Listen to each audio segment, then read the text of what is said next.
অগণতান্ত্রিক জবাবদিহিহীন ব্যবস্থায় বেড়ে ওঠা এমনই এক সন্ত্রাসীর নাম এরশাদ শিকদার। সে খুব দুশ্চরিত্র লোক ছিল। আমরা ভয়তে এই অঞ্চলে আসতাম না, কেউই আমরা আসতাম না। মোটামুটি কোনো সময়ের জন্য আমরা দিন বা কি রাত আমরা এই অঞ্চলে হাঁটা চলা করতাম। এই যে খুলনার এই যে ব্যবসায়ী কেন্দ্র, এই ব্যবসায়ী কেন্দ্র খুলনার থেকে আজকে যে ওই নপাড়ায় চলে গেছে, এর মূল ঘটনা সেখানে। তার পার্সেন্টেজ দিতে হবে। কেউ যদি মাল কেনে, এইখানে মাল আটকায় রেখে ওই তার টাকা দিয়ে নিতে হবে আগে, তারপরে ওই মাল নিয়ে যেতে হবে। ব্যবসায়ীরা এখান থেকে দোকান গুটাই নিয়ে ব্যবসায়ী কেন্দ্র উঠে গেছে। 48 বছর এখানে বসবাস করি, আমি অবশ্যই খুদের মতো পবিত্র ছিলাম। এই যে আপনারা জানতেন দুশ্চরিত্র, কোনো সময় পুলিশকে বা থানাকে এগুলো পুলিশকে আমরা বলার কোনো ইয়ে রাখি না। তার কারণ যদি জানতে পারতো যে আমি বলছি বা আমি এটা ইনফর্ম করেছি, তাহলে দেখা যেত যে আমার মতন মানুষের যেখানেই থাকি আমার উঠে নিয়ে এসে হয়তো ডেট করে। হ্যাঁ, ঠিকই। এই ভয়ে কেউ আসতো না, মুখও খুলতো না ওনার জন্য। বর্তমান পুলিশ ভয়, অনেকে ভয়তে মুখ খুলতো না, কারণ যাকে মুখ খুলতো, যে সাক্ষী তো তাকে এইভাবে মেরে ফেলতো। এরশাদ শিকদার গ্রেপ্তার হওয়ার আগে এরশাদ শিকদারের সন্ত্রাস, হত্যা, নারকীয় তাণ্ডবের ভয়াবহতার চিত্র অনেকেই জানত না। এরশাদ শিকদারের হত্যা আর সন্ত্রাসের ব্যাপ্তি যে কত লোমহর্ষক এবং ভয়াবহ, সে কথা প্রথম জানায় তার এক যুগের সহযোগী প্রধান দেহরক্ষী নূর আলম। যারে জব করার দরকার জব করে, যারে গুলি করার দরকার গুলি করে, যারে ফাঁসি দেওয়ার দরকার ফাঁসি দেয়। এই দিয়ে তো ওই জামসিমিত বান্দি নদীতে পালা যায়।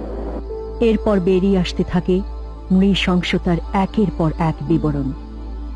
এই বিবরণ এরশাদকে এই সময়ের সবচেয়ে ঘৃণ্য নরপিশাচে পরিণত করেছে।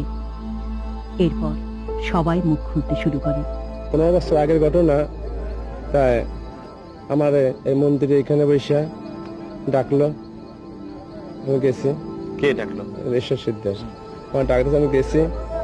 বলে আমাকে তোমার যাইতে হবে, অপারেশন যাইতে হবে। আমি বলি আমি পারবো না, আমি যাইতে পারবো না। হ্যাঁ, বান আমার বান্ধে ফেলাইলো। বান্ধে ফেলাই দিয়ে আমার দুইটা হাত একটা কাঠের বাইর থইয়া একটা তালা কাঠাই দিয়ে কাটিয়ে ফেলাইছে। তারপর পাথর দিয়ে আবার এই পাও এই দিয়ে ছেঁচে ফেলাইছে, পাওটাও ভাঙ্গা আমার। তারপর সেইভাবে দীর্ঘদিন ধরে কষ্ট ক্লাস করতেছি। আপনি পুলিশকে বলেননি? আমি পুলিশকে বলার কোনো মুখ ছিল না আমার, কাউকে বলা? তোমার মাঝে ফেলাইতো। ওই শিববাড়ির মোড়ে আমি এরকম বসা চা খাচ্ছি, তখন এরা 20-25 জনে যাইয়া আমার ঘিরে ফেলে। 3 জন আমার ধরে। 3 জন কারা? নাম জানেন? 3 জন, হ্যাঁ। কারা? আবুল আর রফিক ছিল, সে মারা গেছে, আর সরব ছিল, সেও মারা গেছে। এরা 3 জন আমার ধরে, আর এসে তো আমার প্রথম কোপটা দেয় আমার এই ডাইন চোখে। কে? এরশাদ। কোপ দেওয়ার পরে আরো আমার গায়ে 5টা কোপ থাকে। এই গেটের উপরে কোপ আছে, এই যে কোপ আছে, এই যে কোপ আছে। এই কোপাই আমার শিববাড়ির মোড়ে ফেলাই দিয়ে চলে যায়। আর যারা মারা গেছে তাদের অনেক পরিবার জানতেই পারেনি তারা কোথায়। নূর আলমের বক্তব্য থেকেই প্রথম জানা যায় এরশাদ শিকদার তাদের হত্যা করেছে। এর আগে এই পরিবারগুলোর জীবন কাটত ধুঁকে ধুঁকে আশায়। কালুর মেয়ে আশা করত তার বাবা ফিরে আসবে।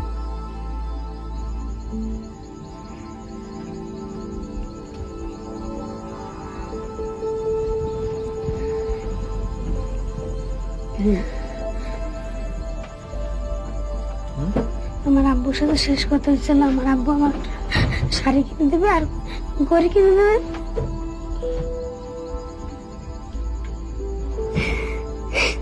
ধরে নিয়ে যায়, তখন আমি বাসা, আমার একটা ছেলে আসে, মিন্টু নামের একটা ছেলে আসে, বলতেছে যে ভাই বাইরে ধরে নিয়ে গেছে। তখন আমরা এভাবে সারা রাত খোঁজাখুঁজি করি, আর পাওয়া যায়নি তারে। না পাওয়া গেলে তারপর 4 দিনের দিন তার এলাকায় আমরা নিজেরাই যাই সিটে, তার কাছে সরাসরি যাই বলে যে দাদা আপনার কাছে আমি আসছি, আমি জানতাম যে সে নিয়ে গেছে। এরপর আমি জিজ্ঞেস করছি যে আমি আপনার কাছে বিচার চাই, আমার স্বামীকে কে নিয়ে যেতে পারে এলাকা থেকে ধরে নিয়ে, আপনার এলাকার তো আর কোনো সাহস লোক আসতে পারে না। তখন বলে যে ঠিক আছে, আমার হাত পা তো খুব বাঁধা, তা খুলে দাও, আমি মানে কেস করা হয়েছে তার সাথে, তা খুলে দাও, আমি তোমার স্বামীকে এনে দেবো। 1.5 থেকে 2 কেজি ওজনের একটা রান্দা, ওই রান্দার ওই রান্দা দিয়ে কালুর গলাতে এরকম ফুল দিয়ে মাথাটাকে 2 টুকরা করে ফেলছে।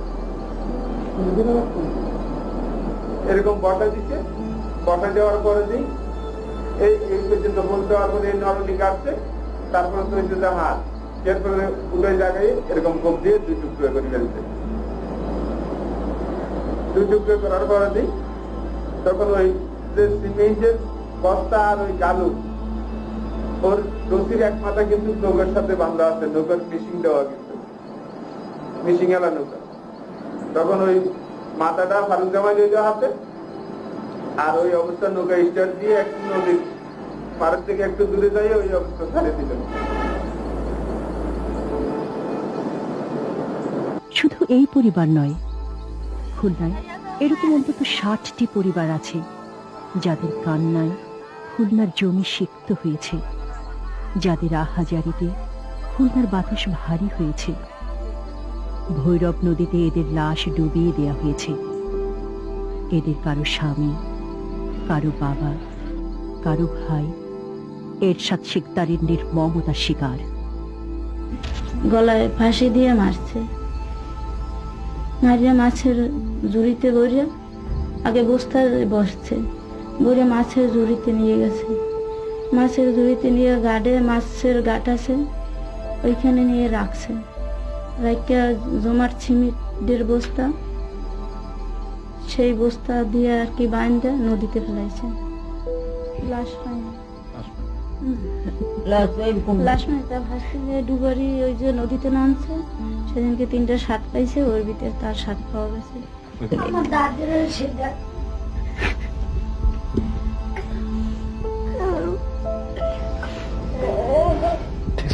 আপনার স্বামী ইন্নাসালের মৃত্যু দেখছে জন্যই তাকে মেরে ফেলা হয়েছে। আপনারা কি এরশাদ শিকদার যে এরকম ভয়াবহ লোকজনকে মারে সন্ত্রাস করে এগুলো জানতেন আগে? হ্যাঁ, আমি কিছু কিছু জানতাম।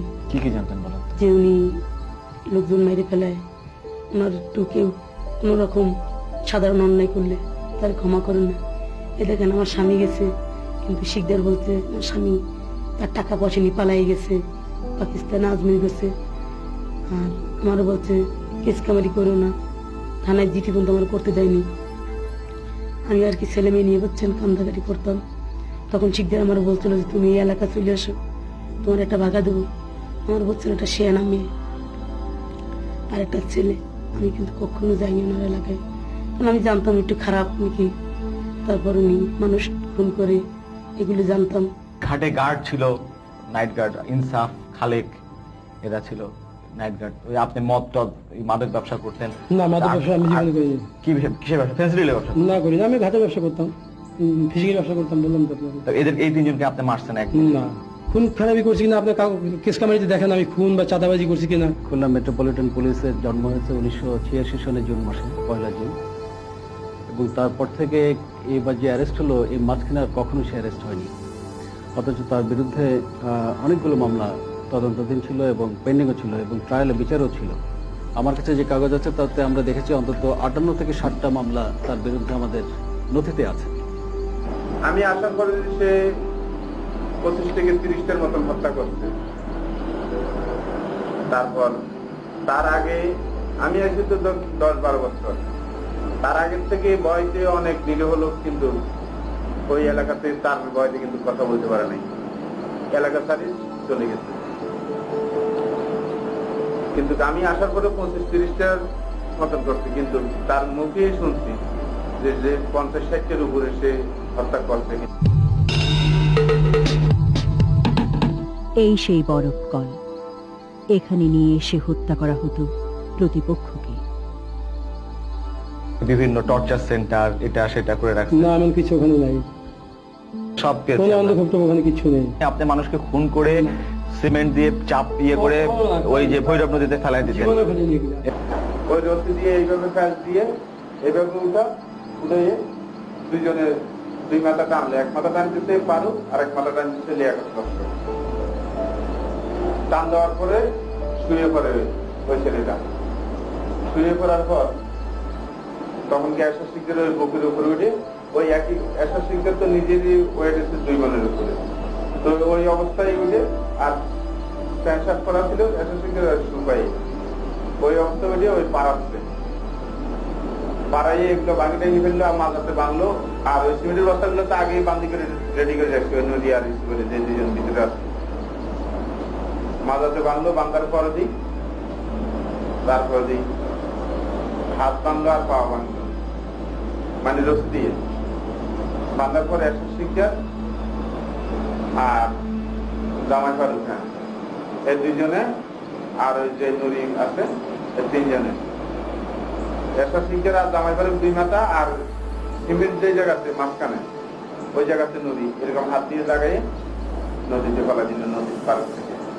এই হলো ফাঁসির মঞ্চ। এখানে নিয়ে এসে ঝুলিয়ে মারত নিরীহ জনসাধারণকে। এই ঘরে ওনার লোকজন ধরে এনে কার কার নাম এখানে শিকদার, আশা বলেন শিকদার, তারা এখানে এনে লোকজন মারামারি করতো, মারতো, ফাঁসি দিত। কিভাবে দিত? এখন তো দেখি রশি ঝুলানো ছিল, সেটাতে ফাঁসি দিত। এই হলো এরশাদ শিকদারের বালাখানা। এখানে নারীদের সম্ভ্রমহানি করা হতো। আপনার নিজের প্রথম স্ত্রীর সর্বনাশ আপনি করেছেন। কয়টা বিয়ে করছেন জীবনে? দুইটাই বিয়ে করছি। দুইটা? জি। দুর্গাটা কে ছিল? দুর্গাকে আমি কাউকে চিনি না। চেনেন না কাউকে? ও, আরো দুটো স্ত্রী তার। এটাই তো একটা নির্যাতন মেয়ের প্রতি। তখন শুনিলেন বিয়ে করছে। এই যে উনি ওনাকে তো বিয়ে করেছে, তখন আমি ছিলাম না। তো একটা ভালো লোক কখনো এরকম করতে পারে? আপনার কি মনে হয় মা হিসেবে? কত নম্বর স্ত্রী?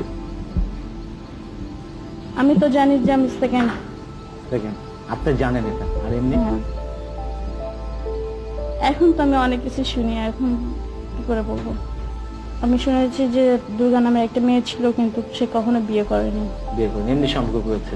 এমনি। এরকম তো অনেক দুর্গা আছে নিশ্চয়ই। সেটা আমি কি করে বলবো, তার সেই জানে যে কয়টা দুর্গা তার কাছে আছে। বললাম তো সে বিয়ে করেনি, এমনি বান্ধবী থাকতে পারে। থাকতেই পারে। এই হলো মাগুর পুকুর। এখানে রাক্ষসী মাগুর চাষ করত এরশাদ শিকদার।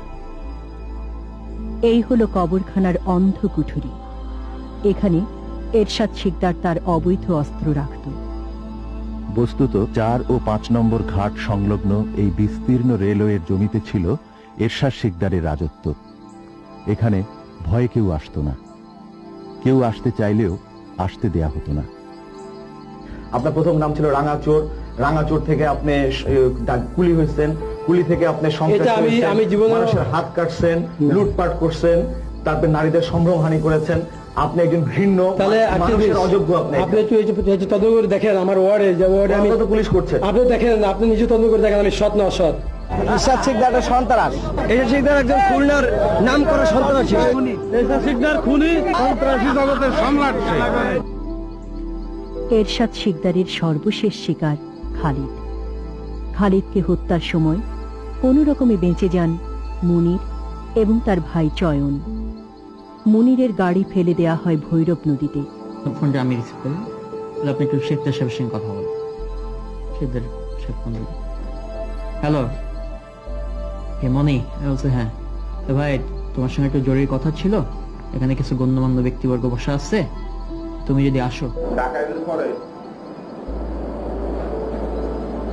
আর আমার তো বলে যে কি যে পুলিশ ব্যারাকের সামনে তুই ডিউটি করবি, মনির আসবে, শুনিস। মনির কিনা না অন্য কেউ তা দেখিস, কিন্তু গাড়ি চারা করে জিজ্ঞেস করি। যখন এই বরফপালের সামনে গেলাম তখন ওর লোক হাতুচু করলো। ওখানে আমরা গাড়ি ব্রেক করলাম, মোটরসাইকেল ওখানে থামানো হলো। তারপরে সেটা দেখি দূরের থেকে আমাকে ডাকছে, মনির সাহেব এখানে এখানে আসো। গেলাম, কি ব্যাপার ভাই? এরকম তো বললেন অনেক গণ্যমান্য ব্যক্তিবর্গ আছে, এখানে তো কেউ নেই। বলে আপনার সঙ্গে একটু ইয়ার্কি করছি। আসি বললো যে কি হে মনির বাইঞ্চ, তুই এত বড় সাহস হলে তুই আমার এলাকাতে তুই গান ডাকলি। তখন আমি বললাম যে ভাই, এখনো আমার সরকারের সঙ্গে কোনো চুক্তি হয়নি। কেন জানি আমি পাইছি এটা সত্য, কিন্তু এখনো আমার সঙ্গে তাদের কোনো চুক্তি নামা হয়নি। হাত পা গুঁড়ো করে দিতে হবে, লোকজন যা আছে সবগুলোরে পিটা। এর সাথে কি হয়েছে? আপনার মাথা খারাপ হলো নাকি? কি ব্যাপার, আমাকে কেন মারতেছে? মারধর করার পরে মনিরের পাও ভাঙি ফেলে 20 কেজি ওজনের একটা বই আছে, ওই সামনে বাবুর দোকান, ওই বাবু বাইক করে দিল ওই বইরানটা এ দিয়া ফারুক জামাই, লিয়াকত লস্কর, মনিরের পাও ভাঙি দিল গুড়ি গুড়ি করে, আর খালিদের পাও এবং ডাইন হাত ভাঙি দিল, আর খালিদের বুকের উপরে উঠে এসব শিক্ষকের হাতে ওই রাইফেল বুকের উপরে উঠে পার আসছে, আর আবার নামিয়ে ডাইন পাও দিয়ে জোরে জোরে বুকের মাঝে লাফি দিচ্ছে। কি করে এখান থেকে আসবো, আমিও নিজে আমার পায়ে বল পাচ্ছি না। তা আমি বরফতলা দিক টাকা দেখলাম, ভিতরে খালিদ ওরে মারতেছে এবং খালিদ বুকের পরে শেষে গেল হচ্ছে। খালেদকে আপনার নিশ্চয় চিনেন না? হ্যাঁ, খালিদকে চিনি। ছিলেন খালেদকে? খালেদ মারা গেল কিভাবে? খালিদ আমাদের লোক ছিল, মদ খেয়ে মারামারি হয়েছে, চেয়ারি পিঠে হাসপাতালে এসে মারা গেছে। মারামারি হয়েছে, লাশ ওই গাড়ি ফেলাই দিয়েছে, কিন্তু লাশ তো পড়েনি এখানে। গাড়িটা আপনি ফেলাই দিয়েছিলেন? আমি ফেলাইনি গাড়ি। তাহলে আপনার লোকরা ফেলাইছিল? আর যারা যারা মারামারি করছে তারা ফেলেছে। আপনার লোকরা? তারা আমার লোক ছিল তারা। তার মানে আপনার গ্রুপের সন্ত্রাসী লোক আছে? আমার কোনো সন্ত্রাসী লোক নাই। তাহলে তারা মারামারি করে কেন? ভালো লোক মারামারি করে নাকি? মদ খেলে সবাই মারামারি হয়ে থাকে। পুলিশ ছিল তার হাতের পুতুল। এমন অনেক পুলিশ কর্মকর্তা আছেন যারা এরশাদ শিকদারের কাছ থেকে নিয়মিত মাসোহারা পেতেন। যে ওসি আছে বর্তমানে, এই ওসির আগে যে শাহাবুদ্দিন সাহেব ছিল, OC Shahabuddin, Khalid murder case যত সম্ভব উনি ওনার হাতে নিচ্ছে। তা এই ধরনের ওসি, তারপরে দারোগা, তারপরে বর্তমান দারোগা আছে আপনার আনোয়ার আলমগীর দারোগা, তারপরে এসব সিজার সিলিন্ডারের কিছুদিন আগে এই যে এসব সিজারের এই যে এখন যে পুলিশ ধরা পড়ছে, যে ধরা পড়ার কিছুদিন আগে ডিসি সাউথ এবং নর্থ এদেরকে টাকা দিচ্ছে। যখনই পুলিশ লাইনে যে কোনো অপারেশনের জন্য ফোর্স রেডি হতো, তখন এই খবরটা কিন্তু চলে যেত তার কাছে। হয় ম্যানুয়ালি গিয়ে, ফিজিক্যালি গিয়ে দিয়ে আসতো, মোটরসাইকেলে গিয়ে, অথবা টেলিফোন করে বলে দিত যে রেডি হচ্ছে। ইনফ্যাক্ট সে হয়তো জানে না যে ফোর্সটা কিসের জন্য রেডি হচ্ছে, যে আমরা কি ঘাট এলাকায় যাবো সেই ইনফরমেশন হয়তো সে জানে না, কিন্তু এখানে যে ফোর্স রেডি হচ্ছে এই ইনফরমেশনটা কিন্তু চলে যেত। এটা এমন হতে পারে যে আমরা ঘাটের জন্য রেডি করি না, অন্য কোনো পারপাসে রেডি করেছে, কিন্তু এই ইনফরমেশন দেওয়ার লোক ছিল তার। তো তাদের মধ্যে আমরা ইতিমধ্যে আমরা ব্যবস্থা গ্রহণ করেছি এবং আরো কিছু আমাদের ইনকোয়ারি পেন্ডিং আছে, সেগুলো শেষ হলে আমরা ব্যবস্থা নেব। এটা অ্যাকচুয়ালি একটা খুবই দুর্ভাগ্যজনক বিষয় যে আমরা অনেকদিন থেকে সন্ত্রাসের কাছে কেন যেন আত্মসমর্পণ করে আসছি। যেভাবে সবাই মিলে এবার আমরা সন্ত্রাসকে অ্যাটাক করলাম, সেটা আগে কোনো একটা কারণে হয়নি, অনেক জায়গায় এখনো হচ্ছে না, আমি স্বীকার করি। তো এটার জন্য একটা কমিটি করে দেওয়া হয়েছে স্বরাষ্ট্র মন্ত্রণালয় থেকে, যেখানে আপনার NSI, DGFI, আমার পুলিশ হেডকোয়ার্টার অফিসারেরা সবাই এগুলি পুঙ্খানুপুঙ্খরূপে দেখা হবে। দেখার পরে যদি কেউ দায়ী সাব্যস্ত হন, তাহলে নিশ্চয়ই তার বিরুদ্ধে অ্যাকশন হবে। আমরা এটা অ্যাকশন নেওয়ার জন্য আমাদের সুপারিশ সরকারের কাছে অবশ্যই বলবো, কারণ আমরা এই ধরনের অফিসার আমাদের মধ্যে চাই না। একটা সময় মনে করা হতো যে এরশাদ শিকদার ধরা ছোঁয়ার বাইরে, তাকে কেউ স্পর্শ করতে পারবে না, কিন্তু সন্ত্রাসীকে একদিন মাথা নত করতে হয়। এরশাদ শিকদার ধরা পড়ে, সেই সঙ্গে ধরা পড়ে লিয়াকত লস্কর সহ তার বেশ কিছু সহযোগী। আপনি অনেকদিন আত্মগোপনে ছিলেন? না, আত্মগোপন ছিলাম না। কেন? আমি ট্রিটমেন্টে ছিলাম ইন্ডিয়াতে। ইন্ডিয়াতে ট্রিটমেন্টে ছিলেন? জি। তারপর ফিরে আসার পর আমি সারেন্ডার করলাম। জয়নাল মার্ডার কেসে তো আপনি একদিনও অ্যাটেন্ড করেননি, তারপর শেষে আপনাকে অ্যাটেন্ড করার প্রয়োজন দেখা যাচ্ছিল, তখন আপনি সারেন্ডার করছেন। জয়নাল মার্ডার কেসে পুলিশ সমারোহ কেস করছে, তারপর আমরা আসামি হয়েছিলাম। তারপর আপনি কোর্টে প্রথমে অ্যাটেন্ড করেননি? আমি তো প্রথম পালানো ছিলাম। পালানো ছিলেন? জি। একটু আগে বলে ইন্ডিয়া ছিলেন, পালানো নাই আপনি? কখন? এই যে পালানো থাকলেন আপনি, পালানোর পর আবার সারেন্ডার করলেন কেন? কোনো আইনকে খুব শ্রদ্ধা করি। তাহলে প্রথমে পালালেন কেন? প্রথম পালালাম যে এরকম কেস কামারি এতগুলি মামলা করতো না, তখন কেস কামারি গুলো ট্রায়াল ফেস করলো। আপনি তো আইনে বিশ্বাস করেন, ভদ্রলোক বললেন, আপনি লুচ্চামি করেন না, বদমাইশি করেন না, যখন তো আপনি প্রথমে পালালেন কেন? ভয় পালাইছি। আইনের প্রতি সৎ, আইনের প্রতি আস্থাশীল লোক কি পালায়? হান্নান মামলা করছিল বেশ কয়েকটা মামলা, এই মামলা ভয় পালাইছিলাম আমি।